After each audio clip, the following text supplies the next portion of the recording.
People of the internet, welcome to Modern Day Debate. Tonight we are debating, is gravity a hoax? We have Iron Horse, aka Flat Earth Aussie, crossing swords with TJump. And going first tonight is Flat Earth Aussie, so I will turn it over to him for his 10-minute opening statement. Flat Earth Aussie, Iron Horse, excuse me. The floor is all yours. Thank you, Kaz, and great to be here. Good to see you again, TJump. I'm going to do a short introduction of myself. My name is Ross Thatcher. My YouTube moniker is Iron Horse, formerly known by the joke name Flat Earth Aussie Jesus. I haven't always been a flat earther. I was born and raised in the country, and just as I was entering the home computer age, writing programs using every bit and byte my Commodore VIC-20 had to offer at 13 years of age, I moved to the coast. There I discovered surfing, mates, girls, and rugby league football. I turned to exploring the coastline rather than computers for many years. I spent my 16th year as an exchange student in North California, which gave me a greater appreciation for Australia and our education standards. My love of nature eventually led me to an ideal career as a pet store owner, when my wife and I bought a small pet store that had just closed down. We took over the day our eldest daughter turned 2 and my son was just 3 months old. Our youngest daughter was practically born in the place, conveniently waiting until 5 minutes after closing to be born. 7 years later, the business sold for over $200,000 profit on what we had as part of a property settlement on our divorce. I went on to run a successful contract cleaning business for the next 5 years, cleaning all night and studying nature's ways by day. The ocean, the forests, the weather, the stars, the moon, the tides, all these things were my life, my lifestyle, as well as studying natural health and healing and brewing my own health tonics. This coming winter solstice, I'll be turning 51 years young, happily engaged with my beautiful 15-year younger fiance, and flat earth truth and realization has dominated my existence after formerly being interested in all manner of hidden truths about our reality. Being interested in all manner of Today I intend to destroy the ridiculous notion that mass attracts mass and liquids and gas by virtue of being massive, contained by the non-solid barrier of absolutely nothing. Does gravity exist? So far as the scientific consensus of things of mass dropping through the medium of air at 9.8 meters per second squared, absolutely. That's the observable consensus of physics everywhere on the planet Earth. The question is, why does the ground stop things dropping? The answer is resistance. Resistance from what? The density of the ground. So far, density is already winning over gravity. So 1 point to resistance as the force, 0 to gravity. Well, why doesn't it fall up, asks every incredulous glober ever. Well, what sort of resistance does the density of air give? Well, at free fall speed, it offers very little resistance, most of which can be explained solely by the attributes of shape alone, though relative density is definitely a real influencing factor as well. Clearly, the heliocentric web of lies is 100% reliant on the unproven belief in the invisible pulling force of mass, for even the most simple definition for their spinning spaceball to be even remotely viable as a scientific belief. The idea that everything of mass is pulled towards the center is the height of pseudoscientific belief. Unnecessary, unrequired, absolutely extraneous to the reality of the stationary planet Earth we clearly live upon. I'll use some real-world examples momentarily, but to entertain the space-age fantasy today's heliolists swear allegiance to, I challenge my space-brained opponent to find just one example of everyday life experiences taken from space, showing ships or planes from a distance, seeming to appear to operate upside down or sideways on the spinning spaceball, or even any object dropping in a direction apart from the universally observed direction of down. We all know the fanciful excuses used to gloss over the absolute absence of any of Earth's motions. Yet when a skydiver leaps from a moving plane, they very quickly lose the plane's momentum and drop straight down to the awaiting Earth, exhibiting absolutely 0 of its alleged actual rotation motion. Yet imagine landing on the back of a speeding train at 100 miles per hour. It's barely moving 1/10 the speed of the Earth's spin, yet the sudden change in speed would be likely to rip their legs out from beneath them, earning the daredevil a posthumous award into the Darwin Hall of Fame. Even the most simple experiments can dismiss any motion of the Earth, which is just as important a factor of the heliocentric dialect as the equally mythical gravity. We drop a rubber ball onto a moving conveyor belt, the momentum of even a slow-moving belt will impart some momentum onto the bouncy ball, and it will rebound in the direction of the momentum, no matter how tiny the speed. Yet, drop it directly onto the floor, it drops straight down, it bounces straight up. According to our heliocentric faithful followers, the ground isn't just moving eastwards at over 1,000 miles per hour, but has another velocity on its annual journey around the sun, the equivalent of almost 87 times the speed of sound.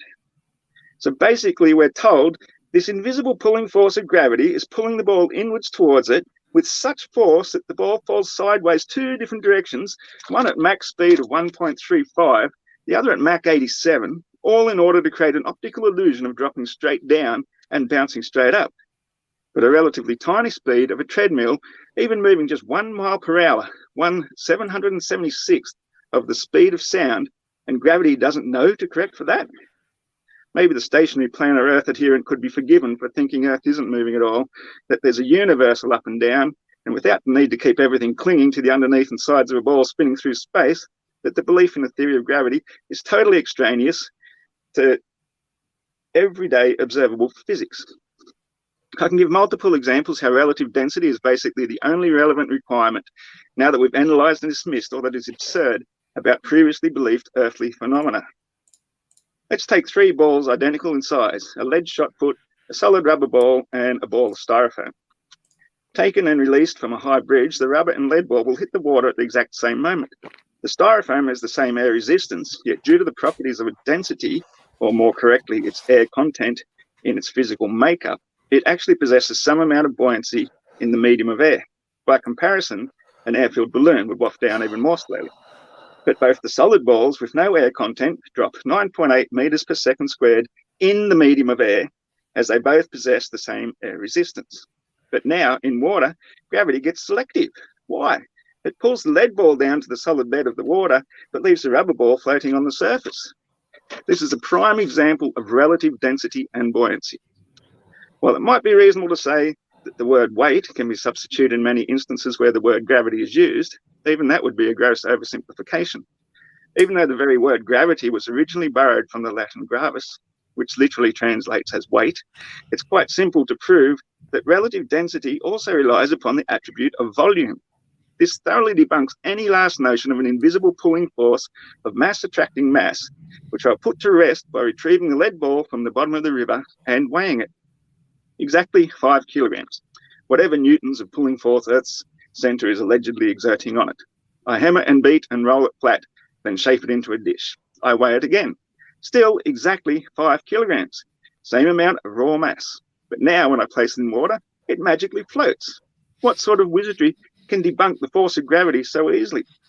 By altering the volume and turning it into a container of air, which also has extra mass and weight, it now floats. Relative density wins again. Another example. I weigh an empty balloon. It weighs 100 grams. It sits flaccidly on the ground. I place a canister of helium on the scale. It weighs 10 kilos. I feel the balloon from the canister until the scale shows it weighs 9 kilograms. So now the balloon, with a knot tied into it, must weigh 1,100 grams, or 1.1 kilograms. Its overall mass has increased by a kilogram, but its overall volume has to at least a cubic meter increase to a cubic meter or more. And we know that the mass of the ceiling cannot possibly contain more gravity than the Earth beneath. The relative density of the volume of the balloon relative to the density of air finally satisfies the globe incessantly asking, why down? Why not up? Gravity is not only an outdated theory for an outdated mythical belief, but we can equally dismiss it as the ancient superstitious explanation for tides. It may have served its purpose very well as the go-to god of the gaps throughout our former, somewhat darker ages. Yet the explanation of how the one mass of only one moon can pull water by virtue of its own mass twice per day has to be on par as ridiculous as a pressurized atmosphere bounded by a vacuum, like a helium balloon stuck to the ceiling with no balloon. The global will demand that the moon's gravity will pull the oceans towards it for tide 1, then pull the Earth itself through its own ocean to create tide 2 on the rear side. Not only would this immediately negate tide 1, the 6 times stronger gravity of Earth would be pulling with the moon, thus negating tide 2, no matter how much spin they put on it. Not only was the moon the final nail in the heliocentric coffin when I last met TJump negating fictional space, I'll leave it as the final word debunking gravity on the absurd spinning spaceball cult belief. All right, thank you so much, Iron Horse, and we will go ahead and kick it over to TJump for his 10-minute opening statement. TJump, the floor is all yours. Gravity's really easy to prove. All we do is take a container, suck out all the air, make it a vacuum, put an object in it, and for some reason, even though there's nothing in there, to cause relative density. It's completely empty. It's a vacuum. It will still fall down.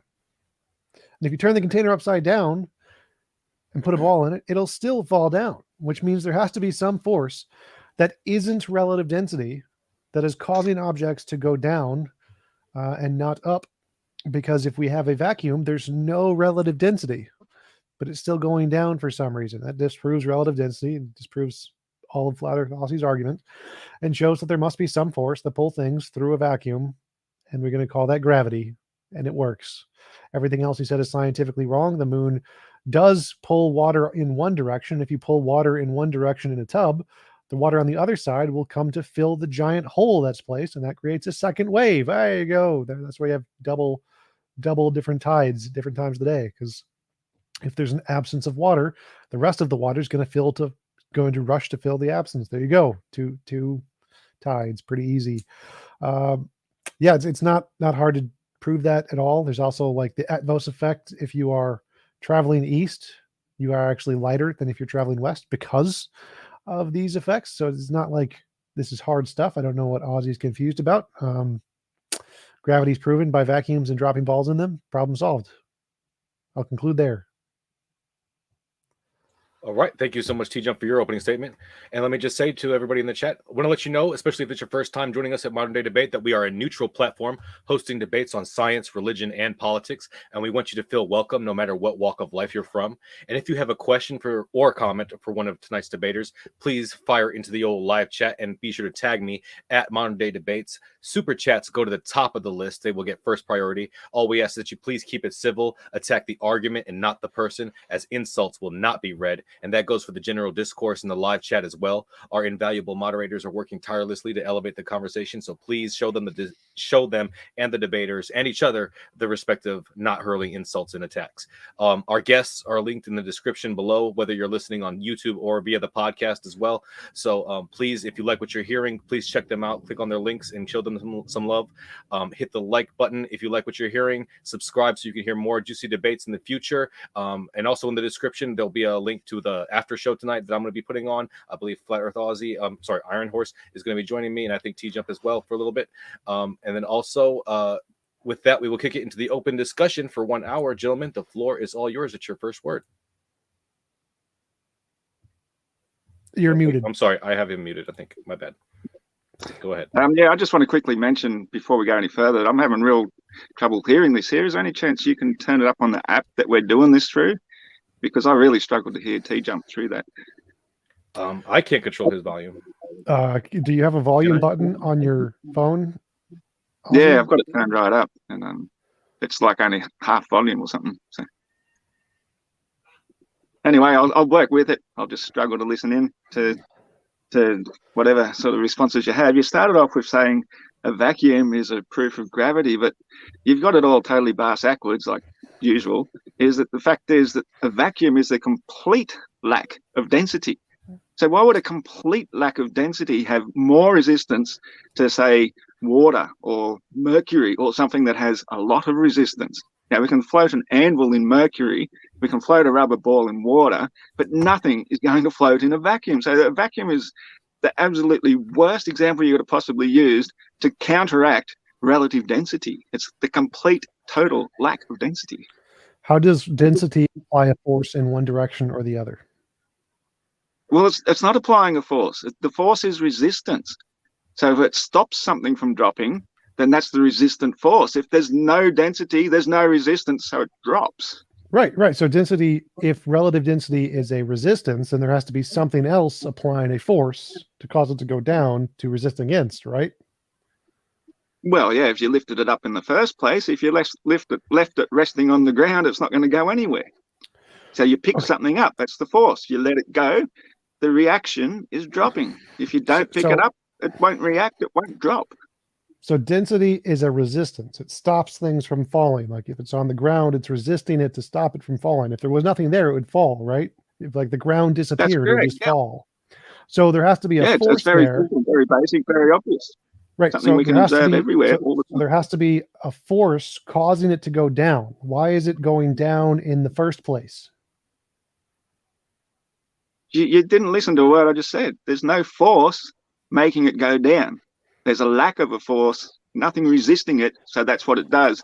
When the first observation in anything you do in science is you make the observation first, then you design the argument to support it one way or the next. What do we observe in nature is things drop unless they've got something of density beneath them to resist them. There's no evidence of anything falling sideways towards something due to its mass. It all goes universally straight down.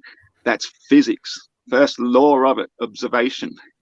Yeah, so if there's zero forces, there is zero movement. So any movement requires a force. So if it's going down, that means there has to be a force causing it to go down. Otherwise, it would do nothing. If there's no forces, it would do nothing. It would just stay there and do nothing. So there has to be a force causing things to go down, right? Well, actually, there's a force causing things to stop falling, and that is density. Without that, it will just keep dropping, as we've already asserted. You don't need a force to cause it. You need a force to lift it in the first place. So I can stop this from falling. I've stopped it. It is now stopped. It is no longer falling. But if I let it go, it starts to fall. There's more force that's being added to it. You were resisting it. Where does the force coming from? When I let it go, something has to add force to it to make it go down. What is the thing adding force to it to make it go down?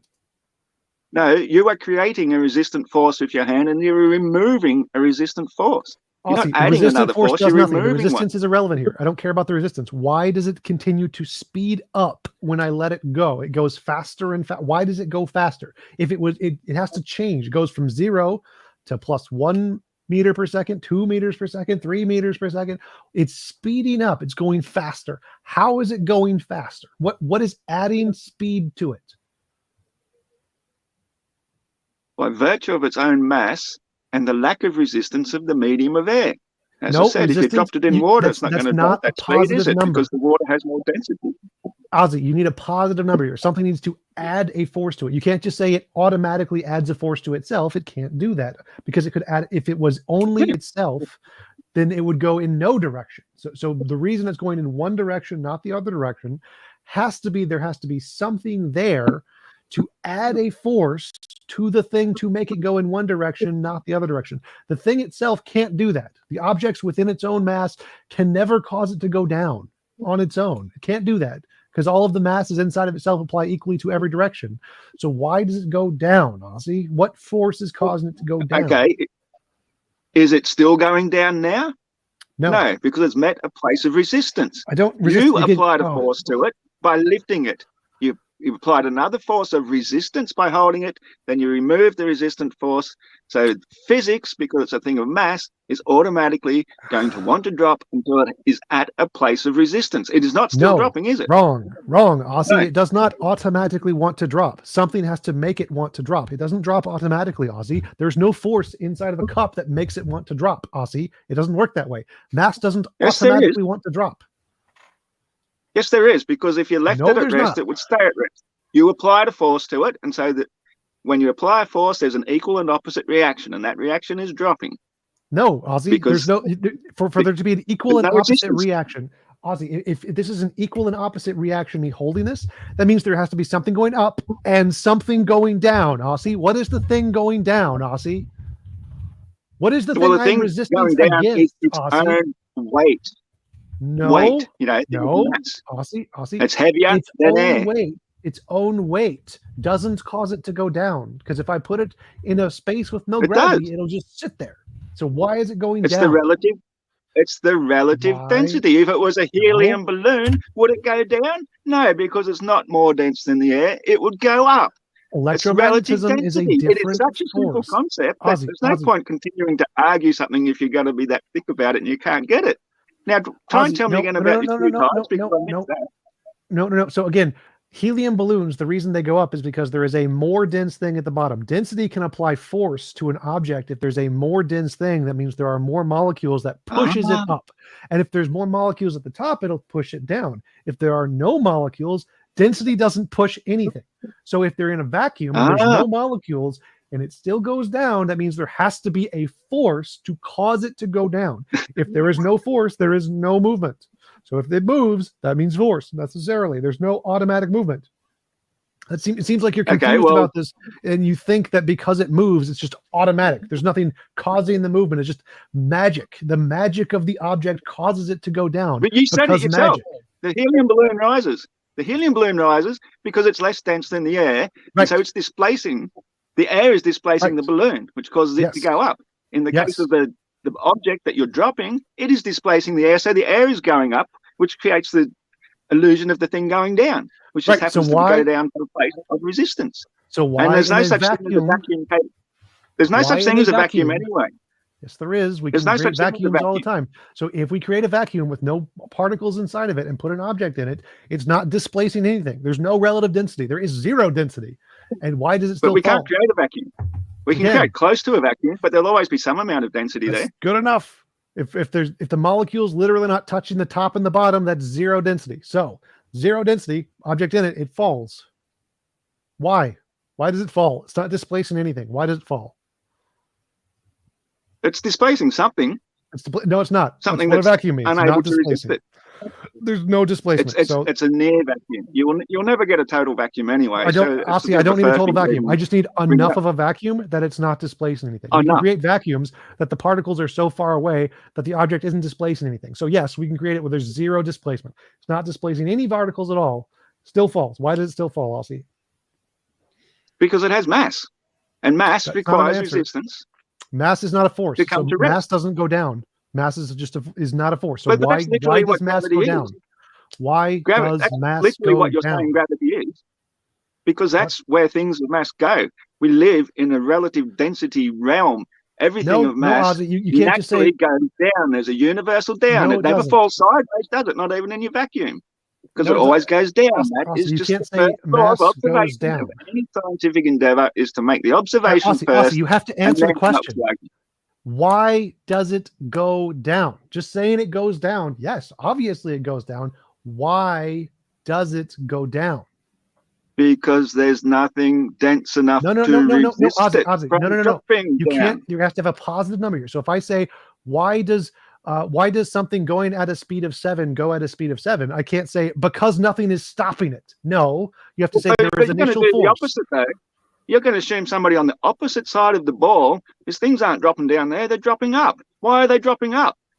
Oh, because they're going to the center of mass. But that's never been observed. It's never been tested, I never been didn't say- proven. It's an I didn't say any of assumption that. and a requirement of your spinning spaceball belief that has no evidence, never been seen. Just We're a talking belief. about gravity. can We don't- watch we don't- things the go globe down doesn't because they matter to lack gravity. resistance beneath them. We can The see globe- that. We can the globe scientifically prove doesn't that. matter You've to just got gravity. nonsense beliefs. Why do things with mass go down? You can't say they automatically go down. That's not an option. You have to say there is something causing it. What is the thing causing it to go down?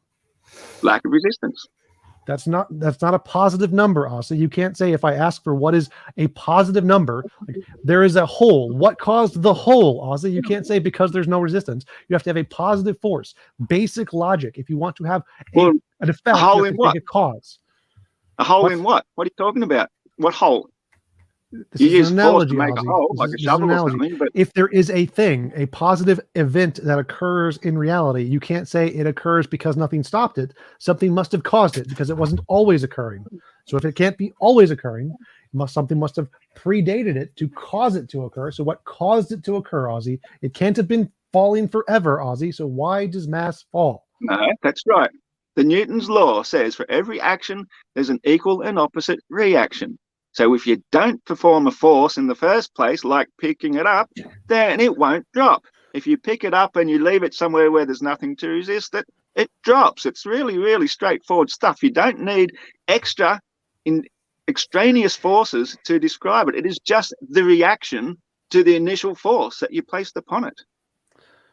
Yes, it's an initial force called gravity. That's why it goes down. You don't get an option there. If it goes down, that's a force. If it moves, that's a force. If there's no movement, then there's no force. So if you're saying it's moving, you're admitting there's a force.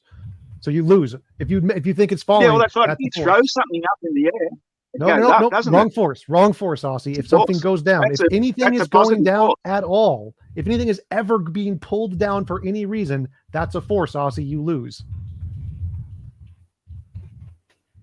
Getting terrible reception here. I'm struggling to hear you. if there is anything going down at all, there must be a force to cause it to go down. It can't go down without a force, Ozzy. Must have force to cause it to go down. No force, no movement. All movement equals force. You don't get to separate the two. You don't get to say it automatically goes down. That's not Literally, true. It's just the reaction to a force.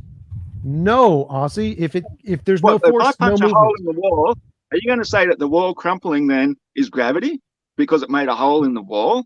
You know, like how is that saying that there's an opposite force to something? When I apply a force to something and create a reaction, the reaction is directly a result of the force applied. So if you pick something up, that's the force applied. The reaction is dropping. There's no extra force applied to cause it to drop, just as there's no extra force to make the hole in the wall if you put enough force from your fist in the first place. It's as simple as that.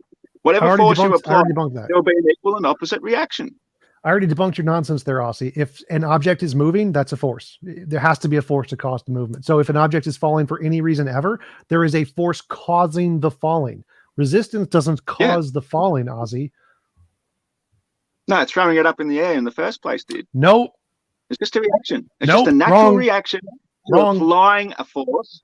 If you left it alone in the first place, if you didn't apply a force, it's not going to drop, is it? Wrong, Aussie. If I throw an object up, I'm applying a force upwards. There has to be something else to cause it to come down. A different force. Another force, Aussie. Basic logic. If you throw an object up, if you apply a force up, then there has to be something to cause it to go down, Aussie. Well, why don't you listen then? That force is relative density because the object is more dense than the air, and so it will move through the air and come back down. I already disproved that, Ozzy, because if we throw it up in a vacuum, guess what? It still comes down. If we throw it up in a vacuum, it still comes down. No density. There's no vacuum is a total lack of resistance. It is a total lack of resistance. Give more resistance than a lot of resistance, is it?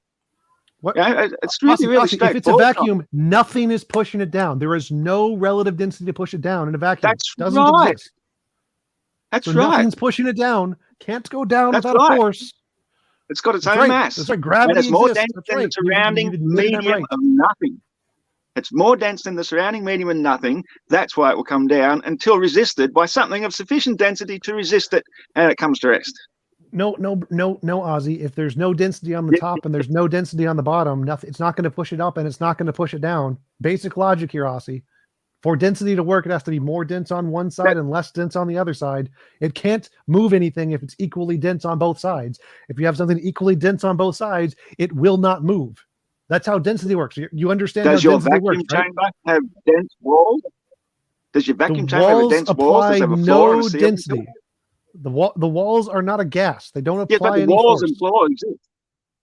Walls and floors exist. If walls and floors don't apply a force to an object in them, that's what the point of a vacuum is. If the walls applied the forces in a vacuum, it wouldn't be a vacuum, Ozzy. It'd be filled with walls. That's not how a vacuum works, Ozzy.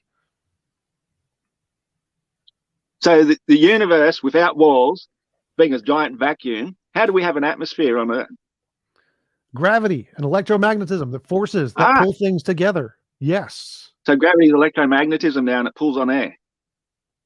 Gravity does pull on air. Yes. Electromagnetism also pulls on air. So why is the air up?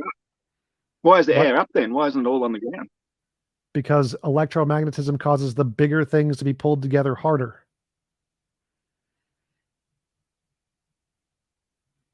Well, how come I can get a straw, stick it in a glass of water, put my finger over the top and lift the straw up out of the water and the water doesn't fall back down? A tiny little vacuum closest to the center of gravity can beat gravity. A tiny little vacuum force. Because of the strong electromagnetic force. That's strong enough to pull all the air off of that. That's because of the strong electromagnetic force. It's 40 orders of magnitude stronger than gravity. This is very easy, basic stuff, Ozzy. Strong electromagnetic force of my finger. No, it's the strong electromagnetic force of the universe, which also applies to the particles in your finger. Okay, so if I get a vacuum hose and I start drawing some water out, I can lift it up over the roof of a building. And as long as I put the other end lower than the water source on the other side of the building, that water is going to flow all the way up the hose and come out the other side. That's another example of a vacuum force being way, way stronger than gravity. which has no say in the matter. That water will forcefully flow out until it's all lower than the outer end. How do you explain gravity? You can jump, Ozzy. Like, it's easier. You can just jump up and down. You can use the strong and weak electromagnetic force to tense in your muscles and then go up above, fight gravity. So gravity is 40 orders of magnitude weaker than the strong and weak electromagnetic force. So obviously you can use those to overcome gravity. That's why rockets work. Okay, so you can admit then that a very tiny vacuum force is multiple times stronger than gravity, and yet you're saying that tiny little air molecules with virtually zero mass can be miles and miles up in the air, and gravity is still going to override the universal force of a vacuum with its really, really, really weak force as it hurtles millions of miles an hour through the vacuum of space. No. So dark energy means that the energy vacuum is actually overcoming gravity. It's pushing things further away than gravity. So the opposite of what you said. But yes, gravity can still pull things in from long distances. But an air molecule has virtually zero mass. Like, yeah, it's like probably 0.00001 grams of mass, if that, even less.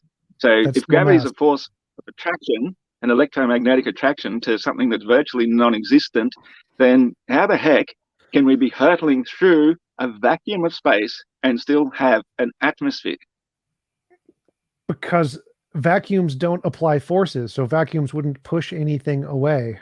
Like, vacuums apply zero force to anything.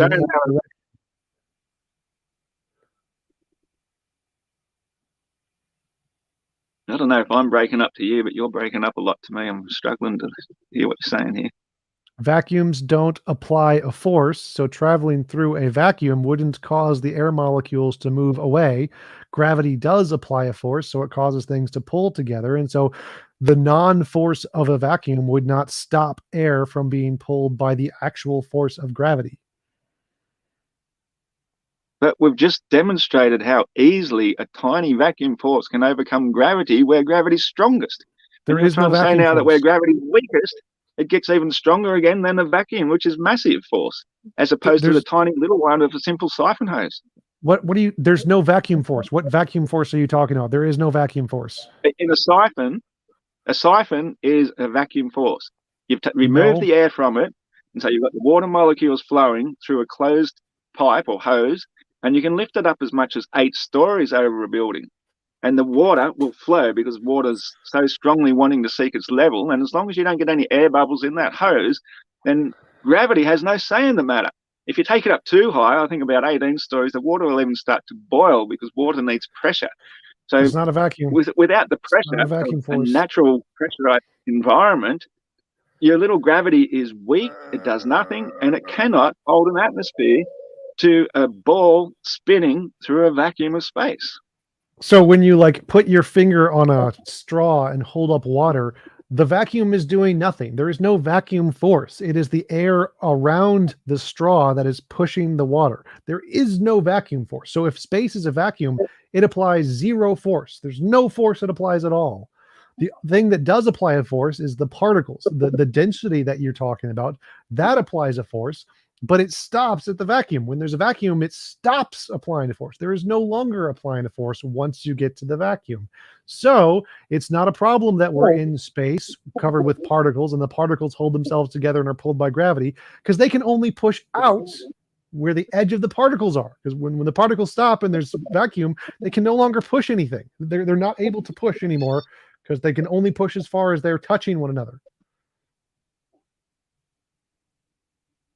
Yeah, I'm sorry I'm having such poor reception here because you keep breaking up so much. It's almost impossible for me to hear what you're saying here. Okay. I think I've demonstrated that a vacuum force of a simple siphon is way, way stronger than gravity. And that's just a very simple vacuum force. It's a very tiny one. So there's no such thing. To say that the universal vacuum is weaker than a hose, that's the most insane thing ever. Again, Aussie, there's no such thing as a vacuum force. There is the force of other particles pushing. So if you create a vacuum on one side of a straw, the vacuum does nothing. The vacuum is not a force. The other particles are pushing the water from the other side. It's not, the vacuum does nothing. So the vacuum doesn't just pull because of vacuum. That's not how it works. That would violate your silly gravity principle, everything falls. If that happened, it would literally prove your own theory wrong if that happened. So the fact that one particle will push another particle because they're bumping into one another stops when there's no more particles. If there's no more particles, they can't keep pushing. It doesn't work that way. That means there's something else. If something is pulling and there's nothing else pushing, that means it's going to come collect into a gigantic ball called Earth. Okay, well, we can attribute that pushing force, if I'm assuming you finished there, yep. We can attribute that pushing force simply to the mass of its own existence, because we're not hurtling through a vacuum of space. If we say that atmospheric gases have some amount of mass, then they have some amount of weight, which is what gives us, air pressure, then that works totally perfectly fine on a stationary planar Earth with a direct downward force only. And therefore, that air pressure could be pushing on the water of the higher side, even to the point where the water itself is only this high on one side, but it's still going to flow all the way over that 8 stories, if you want, or whatever many stories of building to get to the other side, because that's water seeking its own level. And it's going to do so because of the vacuum force created in the hose. As soon as you get a bubble of air in there, you've lost the vacuum force, and the water won't be seeking its level through that massive hose, through that amount of height, against the force of gravity. So it just proves that a vacuum force is indeed way, way stronger than gravity, and we can have pressure because we're not contained by a vacuum. Like I said, if you've got the helium balloon stuck to the ceiling without the balloon, it makes no sense. But we've got the whole atmosphere stuck to the ceiling of the sky without a balloon. It makes no sense. We can't have it. You can't have a pressurized atmosphere in a vacuum. So you've debunked your own silly position, Ozzy. So if a vacuum force is a thing, why doesn't the water fall? So like you have a straw and you have like your finger on the straw and there's water in it. Why doesn't it fall? Why doesn't the water fall out of the straw when you hold it up? We might have to do this another day. I'm not even getting anything from you here, sorry. I live in a pretty poor reception area here with internet, so I'll get my dongle and bring it close. I turned him up all the way. I turned him up all the way. Can you hear me all right, Kaz? I can hear you just fine. I'm going to mute myself and him. Let's see if you can say something and then he can hear it now. Well, I don't know if he's back at the TV yet.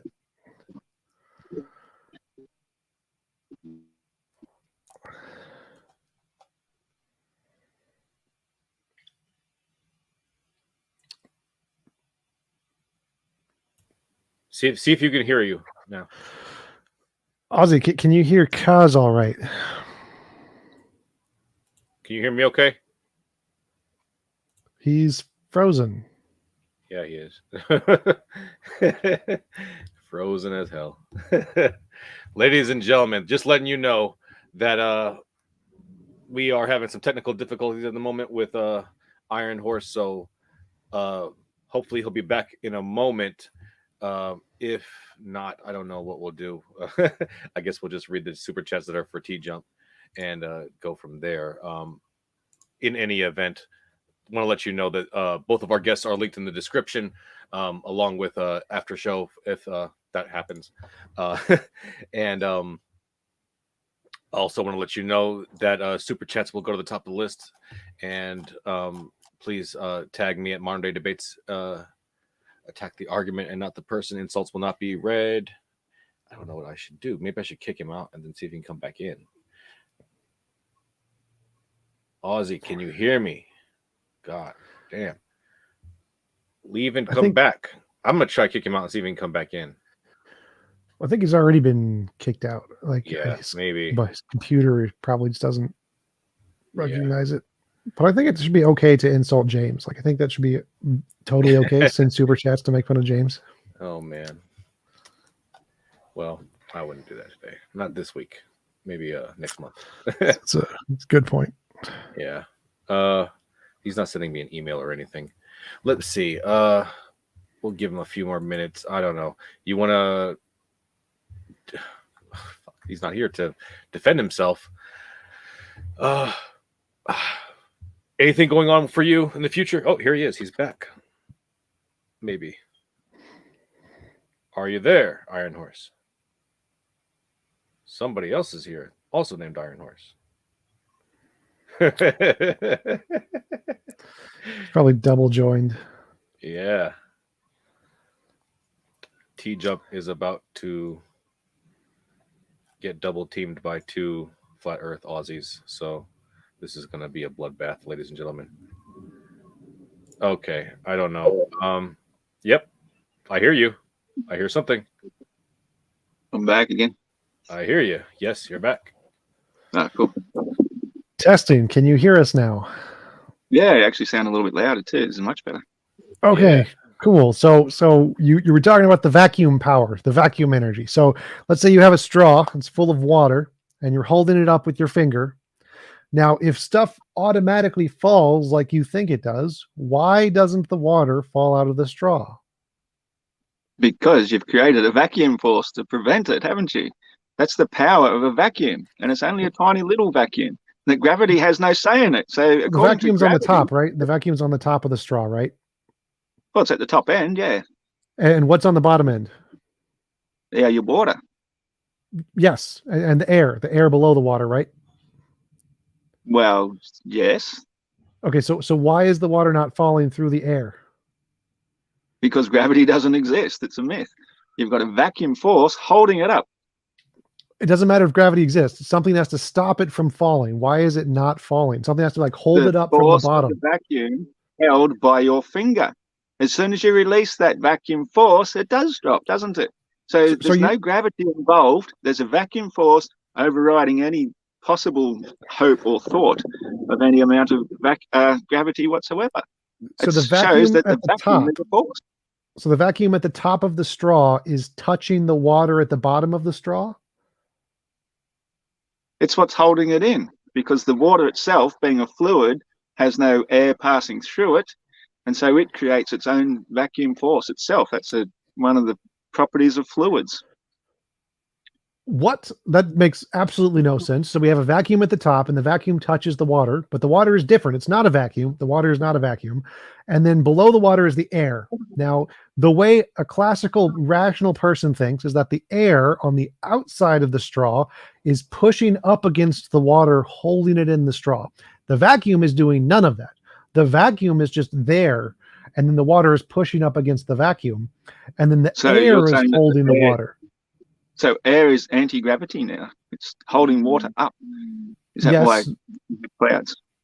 Yes. So if there's a vacuum and then water and then air, the air is created a vacuum seal inside the top of the straw that the water's own weight pulling against that creates enough of a suction to prevent it falling any further, which is why if you release your finger, it falls back out because of the relative density. So it just shows that that tiny little vacuum force can override gravity just in front of your face, that you can do it in the bloody cafe or at your kitchen table or whatever. It's something that anybody can prove to show that gravity is non-existent.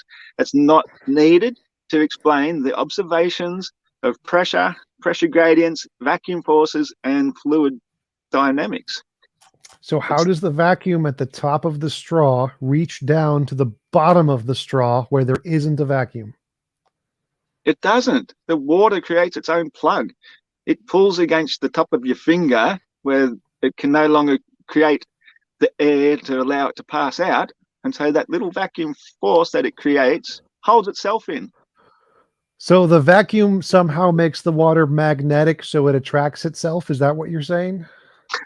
Oh, yeah, that's exactly what I'm saying. I just said you've made a tiny little vacuum force which overrides any concept of gravity because of water's own density. Nothing magnetic. Water's not magnetic.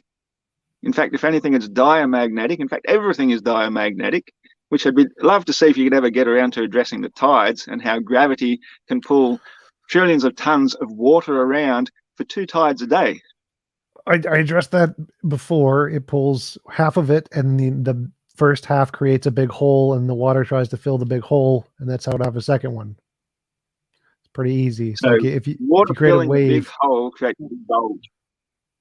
Yes, that's how waves work. Yeah, if you create, like, if a meteor hits the water, first it pushes stuff away, and then the water tries to fill the hole. Yes. So gravity's a meteor. No. If the moon had enough gravity to pull the oceans to one side of the Earth, it would create a massive low tide on the other side and a massive high tide on the moon side, and they'd get one per day for 24 hours only. You would not get a second high tide on the rear side because you've got Earth's gravity working with the moon's gravity, pulling all the ocean towards the moon side. How can you possibly have the moon overriding Earth's gravity when it's a sixth of Earth's gravity and creating a secondary high tide on the rear side? It's just physically impossible if you apply just the simplest bit of logic to it. There's no way you can use gravity to explain tides at all. A diamagnetic force you can, because it's a repellent force and it can push water around. And then the water rebounding can create a secondary high tide back the other way. No, it's pretty simple. So like if you have a like say a bathtub, and you put your hand in the middle of the bathtub, and then you push your hand, you're going to have a big ball of water here and a big trough of water here, right? Yeah. And then the big trough is going to be filled by the water over here. This water is going to like fill the trough, right? Actually, no. Fluid dynamics makes the whole wave go and hit this back end of the bath, and then when it flows back, it will fill that trough. It's not going to fill that trough with another wave. You're going to create one wave with your hand, not a second wave to fill the trough. The water will rebound off the side of the bathtub. So the water behind your hand will just stay there. It won't fill the giant hole you've created. The hole's just going to remain there, and the water isn't going to fall into the hole until the first wave hits the edge. Back. It will bounce back from the other edge. It'll slosh backwards and forwards, and that's a tiny example just in a bathtub. We're talking about oceans. So yeah, let's say we're in the ocean. If I'm in the ocean and I put my hand in the ocean and I make a wave, you're saying the big hole that I just made will never be filled until the wave hits the other side of the Atlantic and comes back? It's no comparison. It's no comparison. What you're going to do to the water is nothing. The water will just instantly find its own level. It's not going to create another wave to fill that trough. It's just going to fill it up. It's no comparison whatsoever. In a small environment of a bathtub. How does it fill it up? How does it fill it up? It moves, right? The water, when you create like a hole, it moves. Fluid dynamics means water will always seek and find its own level. So when water moves, what do we call that? Flowing. A wave. We call it a wave. You could call some of it a wave, but it's not necessarily always a wave. Yes. So a river is a wave? Is a river a wave? If you make a displacement, so if I put my hand in water and I push the water, there's going to be a wave in the front where the water has been moved, and there's going to be a wave in the back to fill the first wave, right? Not necessarily a wave, just water naturally finding its level. And there's no way that you can tide, Aussie. If you want to call it water finding its level, that's the second tide. That's how it works. Okay. Congratulations. Tell me then how the moon is anything like a hand pushing through water. You're saying that the gravity is pulling water. Yes. So it's a big thing that pulls the water in one direction, like my hand pushes the water in one direction. It's a force. Well, that would create the second tide right behind it, wouldn't it? That'd create just one wave and another wave, and you got your 2 tides in 5 minutes. But you don't have 2 tides in 5 minutes. You have them 12 and a half hours apart. Right. So the size of the wave is determined by the amount of water you move. The more water you move, the longer it takes for the water to fill the hole, right? Tides don't move in one single wave. They gradually rise over a period of 6 hours, and they gradually go down over a period of another 6 hours, and then they go back up again over another 6 hours. There's no such thing as a tidal wave creating the tides in one big burst and then having a low tide in between as a next wave comes and hits. Imagine the ultimate big sky daddy puts his hand in all of the waters on the earth and just moves all of the waters. How long would it take the water to naturally flow to fill in the first half that God moved the waters? 5 minutes. if that, 2 minutes. Oh, okay. Assuming So your sky daddy that you're talking about, is bigger than the moon. yes, so ultimate sky daddy, super god decides to put his hand in the middle of the earth and move half of the water to like one edge. And we want to know how fast the water on the other side is going to fill the hole the sky daddy's hand left. And you think it's going to cover the entire half of the earth in 5 minutes. Yeah, I think it's going to actually flood the entire world in 5 minutes. It's just, I don't know where you come up with these hypothetical things from anyway in the first place. Like, how about we just leave your mythical sky daddies out of it altogether and just deal with reality as we observe it. And let's talk about what really happens. Not this magical if somebody with a big hand comes and moves half the ocean at once. If you get a big wave, the next wave will be following right behind it, and it's usually generally even bigger. Waves come in sets created by swell, which is created by winds out in the deep ocean. So it's got nothing to do with the tides. Tides are a completely different thing of water sloshing backwards and forwards from the weak diamagnetic repellent force of the moon, taking 24 hours and 50 minutes to go around us once, which will create two tides. As it hits the coast on one side, then as the moon passes over, it's also pushing it back again, creating that backflow that you're talking about. And so when it goes back all the way across the ocean, that's where you get your secondary high tide. And by the time it comes around again, we'll start pushing the first one back again. Okay, let's talk about reality, like in what's actually there. What's a tsunami? What is a tsunami? A tsunami is generally a wave created by an earthquake underwater and displaces a large volume of water very quickly. Let's say we have a tsunami instead of a giant hand, because you want real things. So a tsunami moves a large portion of the water. Does the water automatically get refilled in 5 minutes? It creates a massive flood depending on where it hits. Yes, and then slowly behind the tsunami, does it take 5 minutes for the rest of the world's ocean to fill the giant hole the tsunami has left? No, because the same water goes back and fills back where it came from, like it does in the bathtub. Right. It takes longer. It doesn't work like that. You create a giant hole in the ocean because the tsunami pulls the water out of the ocean. It takes quite a long time for the water to move and fill that, because water doesn't go at the speed of light like you think it does. It actually takes some time because of how physics works for the water to actually spread. That's got nothing to do with tide, though, does it?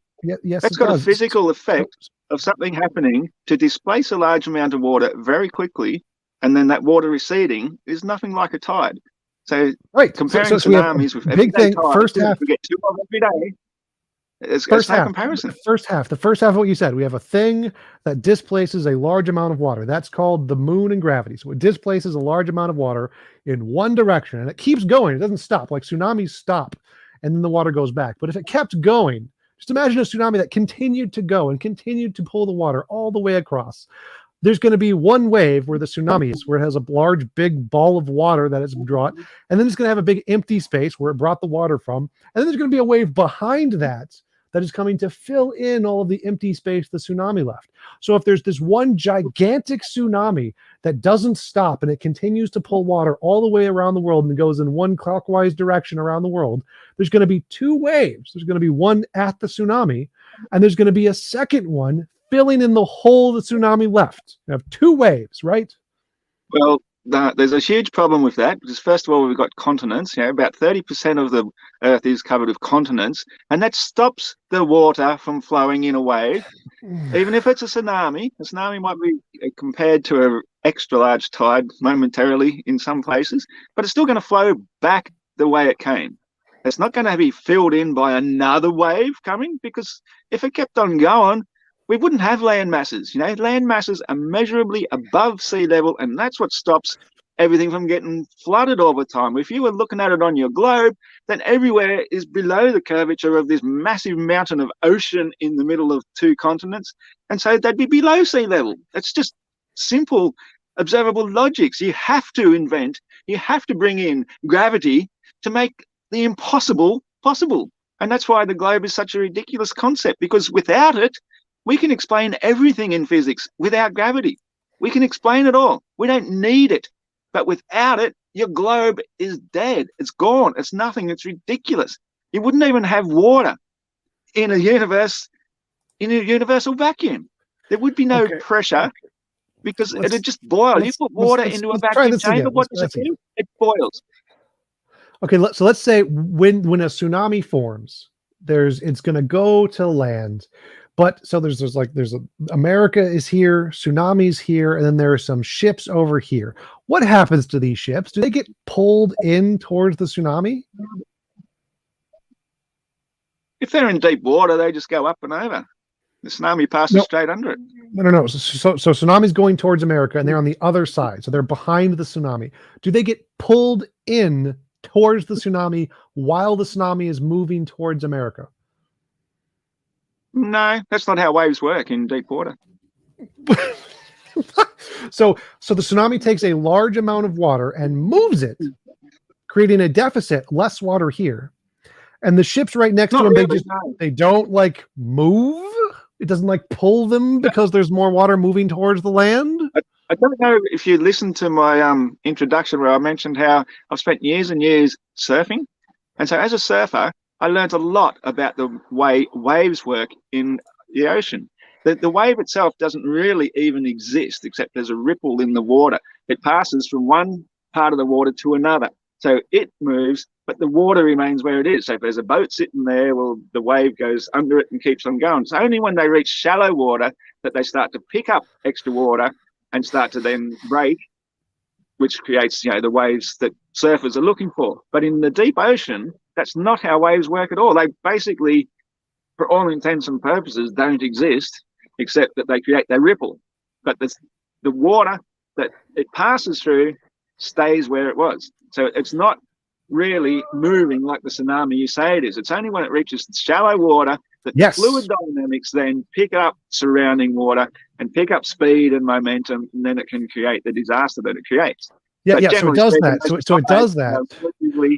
Mellow little rising and falling. So it picks up the water, lifts it out of the ocean, puts it on the land. Then there's a big hole in the ocean. There's no water there. The rest of the water behind it fill that in. So it creates a double wave. In every tsunami, there are multiple waves that happen. The first one is the initial one with the big wave. Then a second one comes, which is the water from behind it coming in. And then they both go out. So when you create a gigantic hole in the ocean, when you remove the water that was behind it comes after it to fill the hole. Aussie, this is just basic logic. You can do it in your bathtub. I don't know how you don't understand this. If you create a gigantic hole in the ocean, the water behind it is going to fill that hole, and that's called a wave. That's the tides, Aussie. It's very, very simple. No, that's actually not a hole. It's called a trough. That's a trough between the waves. Oh, it's my not God. a hole. And the next wave that comes along doesn't fill the hole at all. It's just waves moving through deep water. That's not the tides at all. The tides are very much a coastal phenomenon. You wouldn't even notice them at deep sea except for where you've got shallow rocks, because that's all it really affects. In the open ocean, there's no such thing as tides. Not that mean anything to anybody anyway. It's the coastal areas where you have the rise and fall in the shallow waters that has effects over everything. So to say that even a tsunami moving through deep water, it is not going to create a second wave from it. It might have extra effects from whatever caused the first tsunami, and you might get more waves from it. That's completely plausible.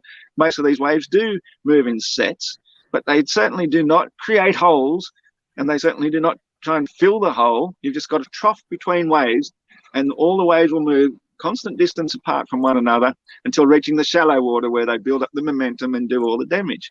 Can you show my Kaz, can you show my screen? I have like a picture of how tsunami works. Yeah, so Ozzy, what are these? These are all, there's like a hole. This is a trough here, right? The part under the little dotted line, those are troughs, right? I guess you could say that, but they're totally unrealistic. Yeah, okay, that's good enough. So what happens to this big ass wave over here if there's a trough? Is it going to move to fill the trough, Ozzy? Because water wants to reach its level, right, Ozzy? So if there's a big trough here and this water's going to the land, is this big wave going to fill that trough? Is it going to move over there? Yeah, that's oh my wave. God, that's the tides, Ozzy. You've done it. You figured out the tides. It's not tides, that's swell. Yes, that's what the tides are. That's the second tide. That's the tide on the other side. That's what it's doing. No. Swell and tides are completely different things. They bear some resemblance to each other in certain local locations, but to say that waves are the tides is ridiculous. You've got no idea what you're talking about. We're talking about a 6.25 hour difference between the first high tide and the second high tide. How can a wave coming a minute or 30 seconds afterwards possibly be an explanation for tides? That's ridiculous. Do bigger waves move slower, Ozzy? What's that? Bigger waves. Bigger waves move slower. If the wave is bigger, does it create a larger wavelength between the next wave? I guess you could say so, yeah. So if you have a really, really big wave, then you're going to have a really, really big trough, and it's going to take a longer time to fill the trough, isn't it, Ozzy? But it's not going to take a quarter of a day. It's just not how it works. If you're trying to say that one wave is the high tide, then the wave recedes immediately. That's not going to create a low tide immediately for the next 6 hours. If the bigger the wave, the longer the trough. If the bigger the wave, the longer the trough. If you get a big enough wave, yes, you'll get a 6 hour trough. Congratulations. It's just basic physics. You're insane, mate, if that's what you think. You're absolutely insane. You've got no ocean experience whatsoever.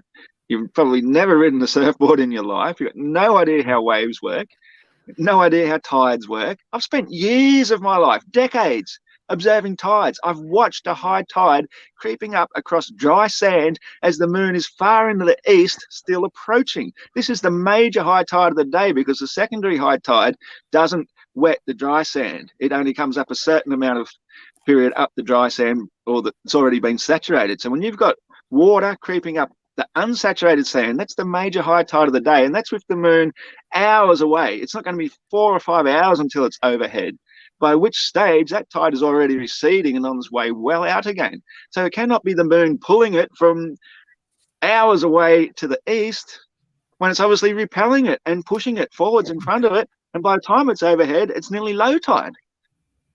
So you may have spent years watching the waves. I have spent years watching flat earthers and debaters who don't understand anything on debates. And I can tell, and based on your logic, I should understand more about flat earthers than anybody because I've spent years watching them talk. Clearly, that's not the case. You spending years watching waves is like me spending years watching flat earthers. It's still a mystery of how not at all, no, because this is a natural phenomenon in nature. This is really almost extraneous to both either the flat earth or the globe earth argument, except to say it's completely just related to tides alone. It's real world experience. You've got lounge room experience, classroom experience, book learning experience. I've been out in the real world experiencing it in real time, revolving my whole life around how the tides work, how the swells work, what I'm going to do for the day, where the moon is, whether I mow the lawn because of the moon phase or do I do some weeding or whatever. I do everything according to moon phases and observation of tides, which I've done for decades and decades of real time, real world experience. And I can tell you that, you know, I used to be a die-in-the-wool heliocentrist myself. I believed everything about it, and yet all my observations of the moon didn't match. They don't match the mainstream belief. Even watching a lunar eclipse, the shadow comes from the completely wrong side and angle. It cannot possibly be attributed to the sun being beneath the spinning ball Earth, casting a shadow on the moon. It's absolutely absurd.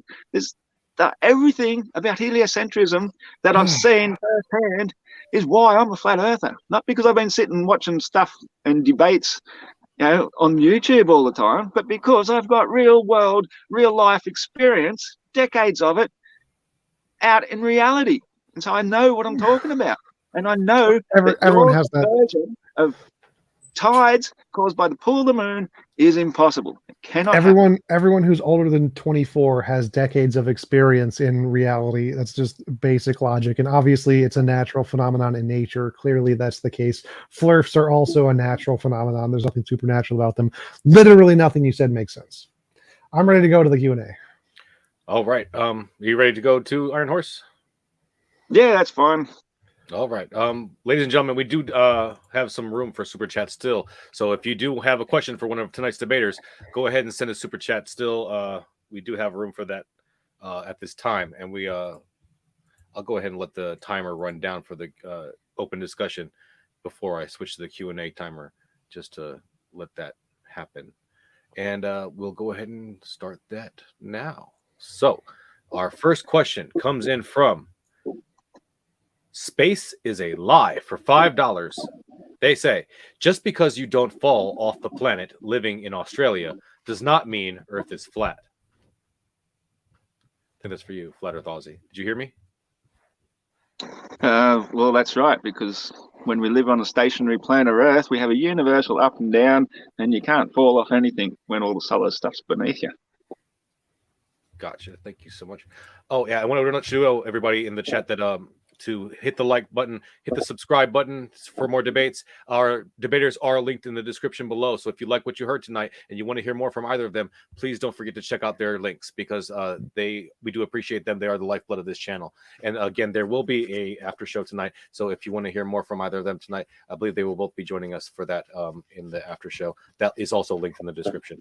And with that, let's go ahead and kick it to the next super chat from Oflamio for $2. They say, for both. I'm hearing myself probably. Aussie, his thing. From Oflamio for $2 for both. Can curvature cause a force? Can curvature cause a force? No. Curvature is just a shape as a result of a force. Curvature can't cause a force, I don't think. Okay. Iron Horse is stepped up for a moment. We'll move on. From Mark Reed for $5 asks, why down in Iron Horse, did you want to answer that last question? Can curvature cause a force? I'm having trouble hearing you again, mate. You're sounding real staticky to me. I'm just trying to think where I might have some headphones, but I can't think. Can curvature cause a force? I'm just getting started. No. Try put it in the chat. Like type it in the chat. Yeah. Okay, I'll type that and I'll ask the next question while I'm doing that. I can copy and paste it actually while I ask the next question. Mark Reed for $5. Why down in? I shouldn't. I'm gonna have to type that one as well. I'll just copy and paste that to him so he can read that. And let me see. Crawdaddy 29 says, I thought Australia had better education. Can you hear me, Iron Horse? I'm just getting static. Okay. Here's the next question for you. Can you see that? Can you chat? Can you see the chat in the text chat, Aussie? No, I'm only looking at it on the app. On the close the app, then on the StreamYard, there's a question for you. In the app. In the app, there should be a comments option. Like there should be a box that says on the right. Why down in particular air is just as dense above and to the sides of an object. Because even the air above doesn't offer resistance, does it? It's the same resistance below. So sort of typical. Can you hear me? Reed. Yeah, I can now. Okay, there's a question from Mark Reed for $5. Why down in particular, Iron Horse, the air is just as dense above as to the sides of an object? I think Why he just is answered down? that. Oh, he did? Yeah, I think he was literally just answering that question. Okay. Yeah, I did, but if I cut no, out. that's fine. I wasn't sure if you did. I couldn't make out what you were saying. I'm sorry. The Crawdaddy 029 for $2. I thought Australia. No, I'm sorry. From Joe Schwartz 199. What is your favorite video game and why? For both. Ninja Gaiden Sigma 2 because it is extremely difficult and skill based, no grinding. Iron Horse, do you have a favorite video game? No, I gave up playing video games about 20 years ago. All right. From Oflamio for gotcha. Oflamio for $2. What is the definition of force and hoax?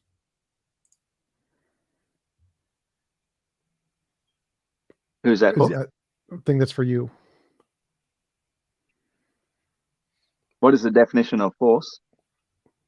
And hoax. I think I could go both ways. Force and hoax. Well, force is when you apply energy towards something, and hoax is when you believe in something that isn't true. Yeah, force is something that applies energy to something. And a hoax is a false statement that is positioned as true. I don't see it, Crawdaddy. retype it and I will grab it. Even if you don't have to resend it as a super chat. Just retype it. Mine has a question for Ozzy. Do you have a son named Mango? From Jody W. Don't see it. No, my son's name is not Mango. All right. For $5.99 from Anton Gomez says, TJump, gravity is not a force. It's 100% illusion. I love you, but you are bananas. Well, technically, it's just a curvature of space-time, which is not technically defined as a force, but it's definitely a real object that exists for sure. That's been proven to exist. There's novel testable predictions that have been confirmed in a lab through the LIGO measurements. Gotcha. Thank you so much. From Jacob McKenzie for $5 says, a wise Tom heeds the chair's instruction, but a mocker does not listen to rebuke. Recliner 1512. The Church of the Chair, the Bible of the Chair, Book of the Chair. Gotcha. From Mr. Monster for $5. What good reason would educated scientists have to fake the truth about gravity? If gravity is not true, why is it not mainstream? Why is that not mainstream? Sorry. Why is it not mainstream that gravity is not true? For me, well, I think it is pretty well mainstream. Like that, No, the mainstream he's will asking even why isn't it the mainstream opinion that gravity is fake? Well, they will readily admit that it's not a force, and yet they have to think of it as a force. It's a requirement or a belief that they've carried over from hundreds of years ago to make the Earth a spinning ball when we've got absolutely no way to detect any of the motions, which are incredibly huge motions, and so they just need to have it, even though they know it's just a theory that doesn't really make sense and they haven't got a bloody clue what it is. Okay, thank you so much. This is the comment, I believe, from Crawdaddy that we missed. Iron Horse, find a playground, get on the merry-go-round, and do one spin over the course of 24 hours and tell me how thrilling the ride is. Yeah, well, that's a lovely example of people that live in a world of ignorance. Because if we're going to make this merry-go-round even close to resembling reality, we've got to have it with a radius from the center to the outside horse that you're riding on of 4,000 miles. And you've also got to have it sitting on the back of a truck, for example, or something, a supersonic jet, where this jet is flying through across the ground at about 66,600 miles per hour. Now, I can assure you that even without being on the back of a truck, if it's just moving once per day at the end of a 4,000-mile radius, you are going 1.35 times the speed of sound, and you'd better hope you're wearing your Superman cape and a good hard hat. Gotcha. Angular velocity is the same no matter what distance you're going at, so it doesn't change if you're like a foot away from the center or 1,000 miles away from the center. The angular velocity is the same. Put a clock in the middle of a paddock and take the clock face off it and put a length of wire across to the hour hand and start extending that wire out just for 1 kilometre and see how fast you have to run to keep up with the clock. It's a ridiculous example to say that revolutions per minute are anything to do with angular velocity. If the air is moving with you, you don't have to move at all. Everything will be moving with you, so you won't have to do anything. But you've got to move with the hour hand. You know, we're talking 4,000 miles long. Can you even grasp the concept of something 4,000 miles long? If you can't even grasp something 1 mile long when it comes to if the ground and air are moving with you, you could just hold the hand and you won't have to move at all. You will feel nothing. You'll just stand there. I'm sorry for my own personal. But it is moving. For my own personal edification, I guess I missed it. What's 4,000 miles long? Clock hand. So he's saying if there's a clock and it's 4,000 mile long hand and you're at the edge of the hand and you're trying to like hold on to it while it's moving. But why does it have to be 4,000 miles? It's just he's trying to make an analogy that if there's a clock hand and it's moving and it's 4,000 miles long, if you were trying to hold on to it, it would move very, very fast and you'd get blown away by the wind. So like if you're standing on the edge of a very long clock hand and it's moving, the edge is moving just like the center is moving. Okay. How would you be able to stand on it? Okay, I was just trying to understand. Thank you so much. Okay? Thank you. All right, let's move on. From John H. for $5. If Earth was a globe and we observed 12 noon facing the sun, 6 months later, we would be facing the other way. Please explain. Oh, I think he's frozen. Crap. Hold on. Oh, we got him another one. Here we go. You there? Yeah, I hit the back button and closed the window. I thought that would happen if I All good. Try Let to me get reread anything that. on the phone, I'd lose it. All right. John H. for $5 says, if the Earth was a globe, we observe 12 noon facing the sun, 6 months later, we would be facing the other way. Please explain. Yeah, that's 100% truth. I think that's actually a question for TJump to try and explain that one. I would explain it by, if you had a big wall and you had 365 clocks, forget the quarter for the moment, we'll just put 365 of them in a big circle on the wall, and right in the middle you put a big blinding light that was mimicking the sun. So everywhere where it's hitting each individual clock, that is the representation of that particular day of the year's daytime, because the clock is always going to have the 12 at the top. So that's their daylight hours. So if you've got 12 o'clock at the very top clock and 12 o'clock at the very bottom clock, then that one's going to be facing the sun at midday, but this one's going to be facing it at midnight. And so, yes, day and night would indeed swap places if we were actually on the spinning ball going around the sun. But because on the flat Earth, the sun goes around above us, it takes exactly 24 hours per single rotation to go around above us, and that's why it's always overhead at midday, more or less in your local time zone, of which there's about 24 time zones around the planet Earth. Yeah. So day and night are based off of the Earth's rotation around itself, its own axis, not based off of its axis around the sun. So in 6 months, the Earth will be on the opposite side of the sun. But luckily, we designed day and night times to be based off of whether or not the Earth is facing the sun, not about its position where it is located around the sun. So it's the day and night cycle is a separate cycle from the calendar year. Those are two separate cycles. It's a cool story there, TJump, but the fact is we measure a day with a fixed amount of time. It doesn't matter what we call it. If you want to call it 23 hours and 56 minutes and 4 seconds, the sidereal day of what we observe the stars going around above us, you can call it that. You can call it 24 hours as we do. Whatever the fact is, we use a fixed mechanical clock to measure exactly 24 hours every single day, which means that the clock itself, from the example I used, if you made a big circle around the sun, the clock is always going to be in the same position as it goes in a big circle around the sun. So day and night would indeed swap place. No. Yeah. It would depend on the time. Like if we made it 30 hours days, then yes, it would. If the days were 30 hours long, then you're right. It would change position as time went on. It's irrelevant. But we don't. It's irrelevant as long as the amount of time is fixed. It doesn't matter what amount you give it. Whatever value is irrelevant. It's fixed. It's the same every day. That's the issue that the globers can't get.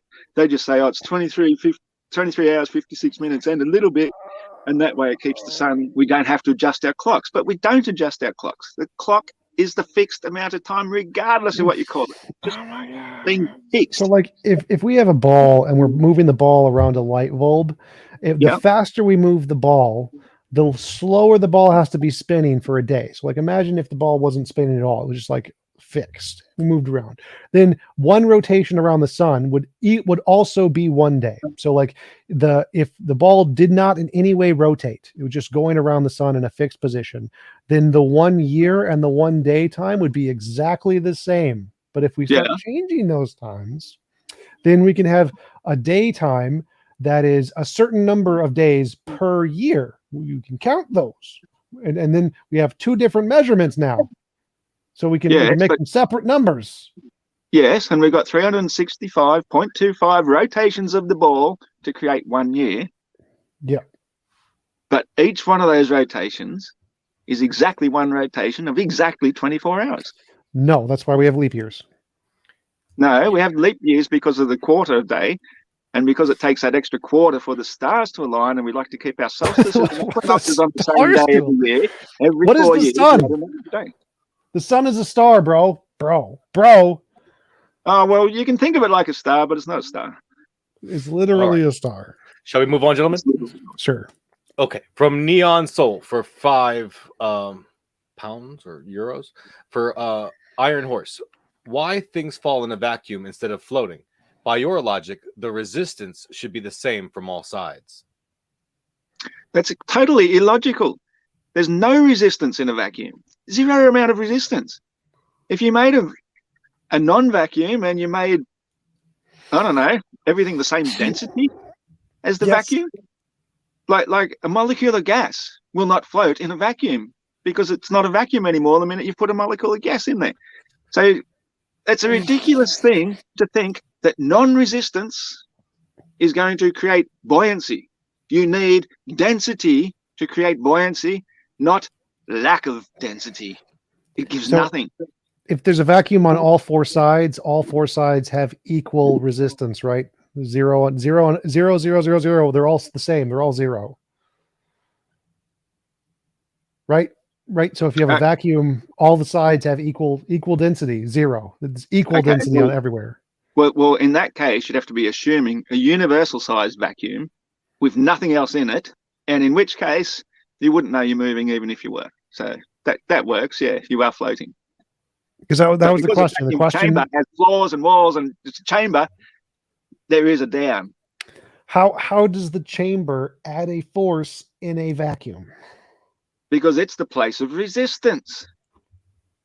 And so the thing hits the place of resistance and it goes no further because it has more mass than nothing.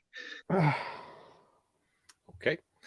From K Tikari, sent $2 super chat with no question attached. So thank you so much for that. We really appreciate it. If you have another question that you wanted to attach to that, but you missed it, then just go ahead and send that in. We are out of super chats right now. So if you have a super chat that you want to send in, ladies and gentlemen, go ahead and send that, and it will be read immediately following the completion of the next question that we read. I got a super chat on my end. If the Earth is flat, why are other planets spheres? that creates two assumptions in the first place. One, that planets even exist, and two, that Earth is even a planet. We're not in outer space. The whole flat Earth concept is that we are the only physical plane in existence at the bottom of the known universe, and the lights in the sky are not terra firma. And if they were terra firma, then they would drop to Earth. Gotcha. All right. From David H. Is reality a hoax? More than likely. I wouldn't be surprised. What? Well, everything is interpretation through signals that we receive through our senses. And so basically all of reality exists within the mind of the observer.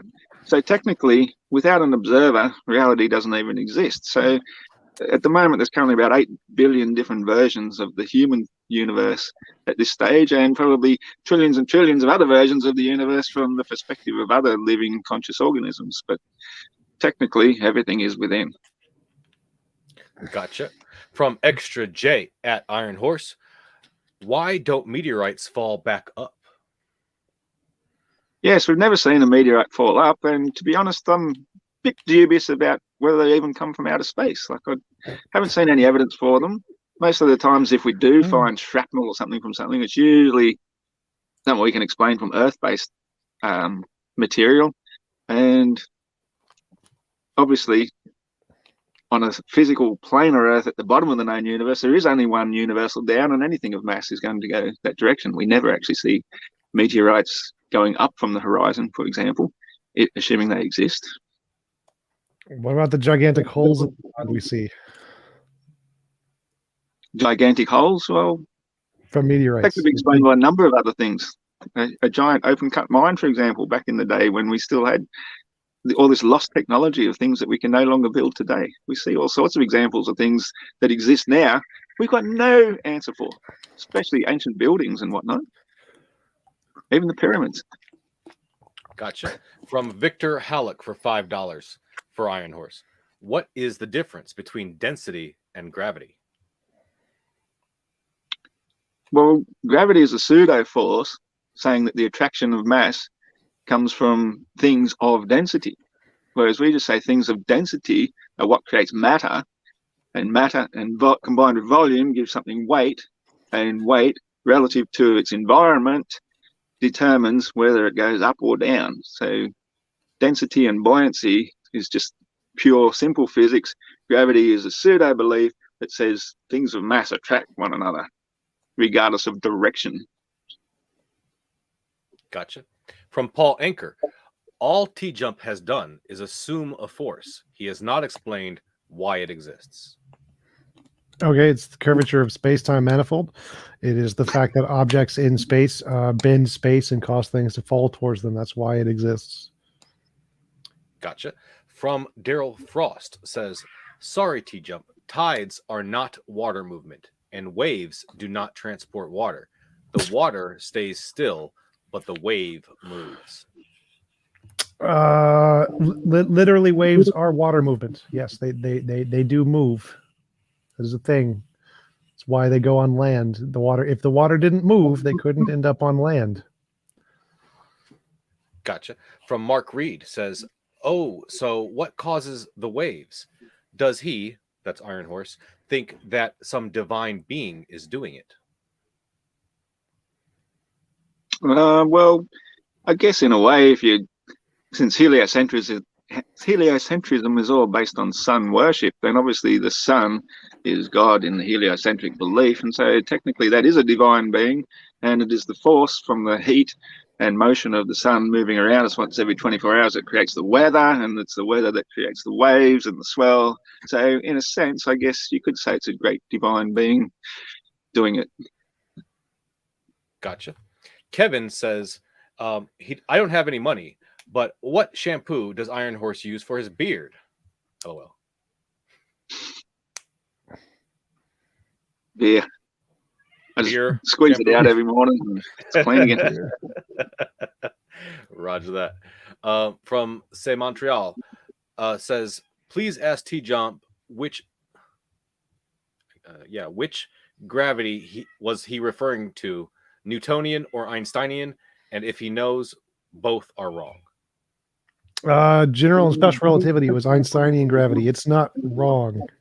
It's not complete, but it's not wrong. It's just not complete. Roger that.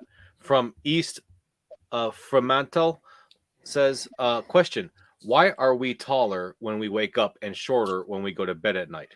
Is it gravity? I think that's for you, Iron Horse. Do you want to go first, TJump? What? Sure.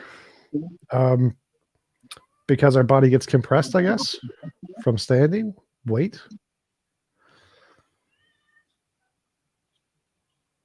Yeah, I'd probably just say it's a compression of our muscles and joints that wear us down over the period of a day, because our body itself does have mass and it presses down on itself. And we've also got the atmosphere above us, so when we relax and spread out, that gives a chance for everything to go back to its natural state again without all that pressure down on us. I doubt you could barely measure it, though. Gotcha. From Absolute Zero, if gravity isn't true, then what force makes massive objects attracted to one another? Well, that's a furphy. Nothing. There's no evidence of large objects being attracted to one another. It's you've got magnetism, you've got static electricity, you've got electromagnetism. Those things will attract things to one another, but by virtue of mass alone, you do not have any form of natural attraction. It's an absolute perfect. Sorry, I'm trying to shoo my cat. Go. All right. I got a question for him while you're shooing your cat. When will you be publishing your findings for peer review? Have you spoken to astrophysicists about your hypothesis? I'm still working on it. I'm still only young. I figured I'll wait till I'm about 70, maybe 80, so that they can, publish it posthumously like they do for all the famous physicists. I don't want to rush into this thing. Okay. From Tinkle Tink wants to know what flavor of vape I have, and that is strawberry blast. So I just happen to have that right here. From Mango Tea, they say for $7.99. TJump, when are we going to debate on Modern Day Debate? Set it up with James. I have no idea who you are, but sure, do it. Also pay me. Roger that. From Mark Reed, what determines weight? Did he, that's you, Iron Horse, say that buoyancy creates weight? No, I said the mass, the density of the mass times the amount of volume that it has.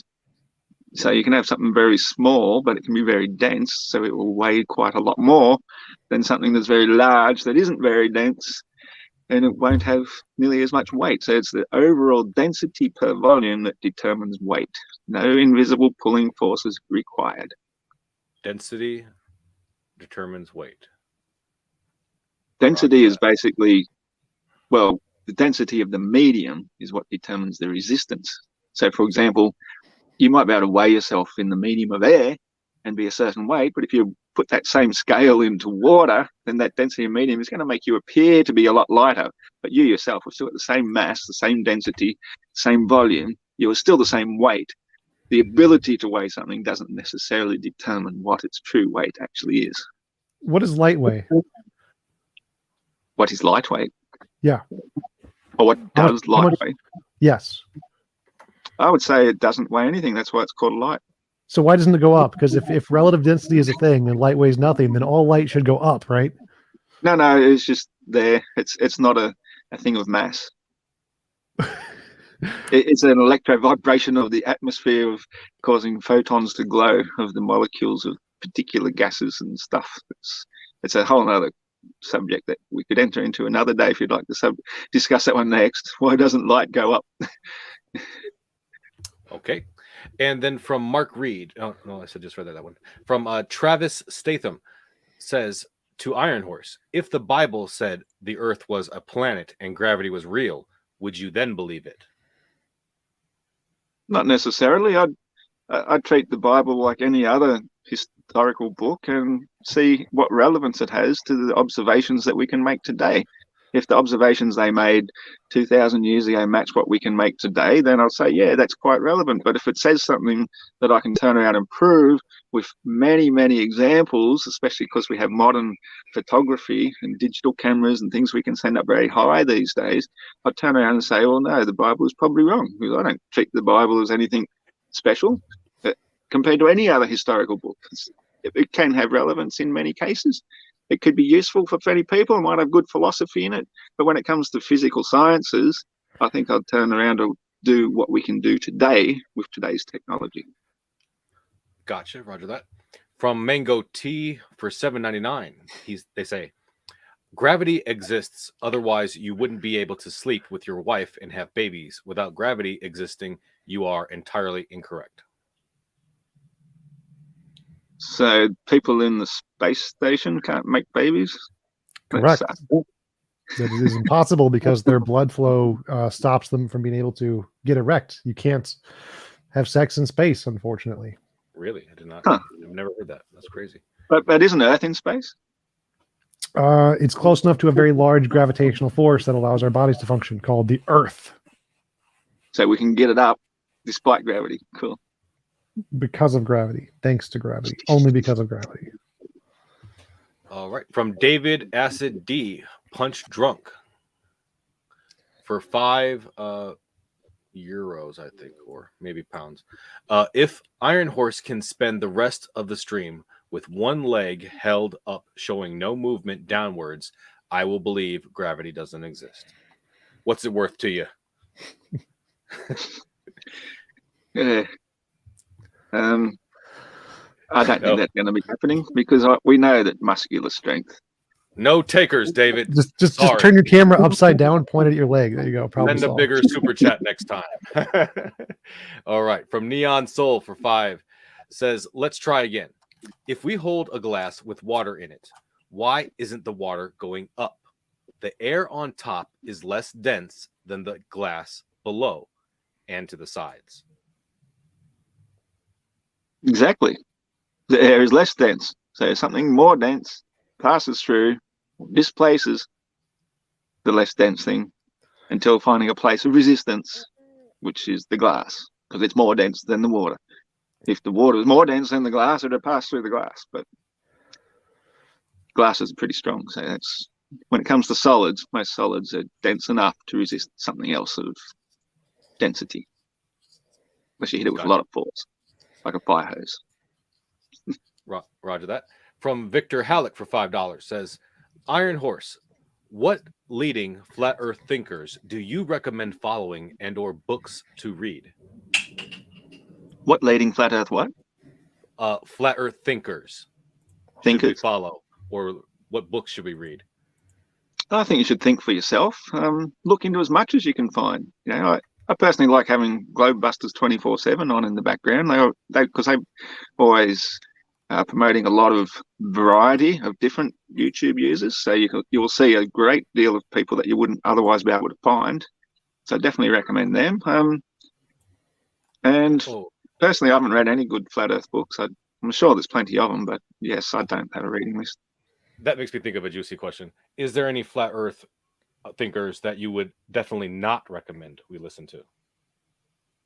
I think everyone has some sort of relevance. I'm not saying that they're all 100% correct all the time. We're all still on a bit of a learning curve ourselves. So there's some that one that you would definitely dissuade us from listening to. There's no Flat Earth arguments that you've heard that you say definitely not. Well, no, because I think even a broken clock can be right twice a day. So even the ones that are quite often wrong, they've still got enough relevance to add that if you've got enough discernment for yourself, then that's what you need to rely upon. Don't rely upon anybody but yourself to discern everything you possibly can for yourself. Roger that. Extra juicy. From John H. for $5. TJump. At what size do all observable flat bodies of water start to curve? I don't know. 8 inches per mile squared. Well, I know the answer to that one, but I'm not supposed to be neutral. Never. Eureka Acuri for moon landings, real or fake? Moon landing is real. The question is, moon landings, real or fake? Real. We see the pieces that are still there. We can like bounce lasers off of them. It was a really good hoax that they've done in the studio, but anybody that believes that we've actually been to the moon, they might be insane. Or maybe not the first time, actually. From Mark Reed, how do you explain the Cavendish experiment showing mass attracting? Oh, the banana experiment. Yes, well, that's torsion bar suspended in the air, and nothing can ever be left completely at rest.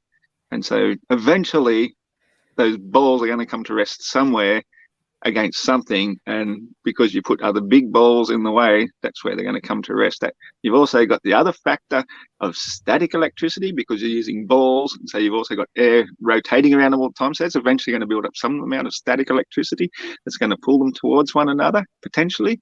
And the last one of all that completely disproves the banana experiment is that Earth's gravity is so much more massive than the large ball outside of either side of the torsion bar. That's just a matter of luck that it could overcome Earth's gravity if gravity was actually a thing. It's just going to come to rest somewhere eventually, and it proves nothing. And it's often failed by most people that try and perform the experiment anyway.